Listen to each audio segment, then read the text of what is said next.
At this secret military base in southern Pingdong, Taiwan's army is making history. For the first time, Taiwan is firing the US-made HIMARS, or High Mobility Artillery Rocket System. It's one of the most precise weapons in the world that fires rockets and missiles on the back of a truck. Soldiers here are learning how to hit targets at sea as part of annual missile tests. 我们今天实施火箭弹的射击训练。那回到驻地之后，我们实施战备任务训练。待战备任务训练都完备之后，我们才会实施成军。This test has been 5 years in the making, after Taiwan first ordered 11 HIMARS systems in 2020. The first batch of those weapons arrived roughly 6 months ago. But in 2022, Taiwan bought an additional 18. If all goes to plan, Taiwan will receive 29 HIMARS systems.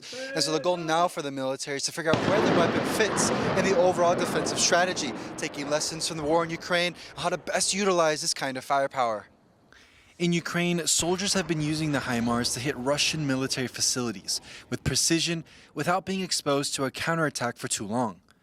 Eyeing threats from neighboring China, Taiwan could do the same if a war broke out, as some of the missiles in the HIMARS can reach almost 300 kilometers. Once you fire a big artillery system, you got to get out of there very quickly because the enemy's going to be able to find you and return fire. So the HIMARS is going to be far more survivable in its ability to shoot and scoop. These weapon systems, these HIMARS, could basically fire from a place that would be very hard to find before they fired, knock these things out, and that would complicate Chinese planning. Late last year, photos emerged of Taiwanese soldiers in the U.S. state of Oklahoma learning how to operate the HIMARS, and it's the same unit that's taking part in these missile tests. As more U.S. weapons continue to arrive, Taiwan's biggest challenge may be ensuring that soldiers on the ground know how to operate these advanced systems. And that's the key piece, because you can get Taiwan all the great weapons in the world, but at the end of the day, if this thing actually happens, if the commanders on the ground aren't totally sure of how they're supposed to use this weapon, this thing could fall apart pretty quick.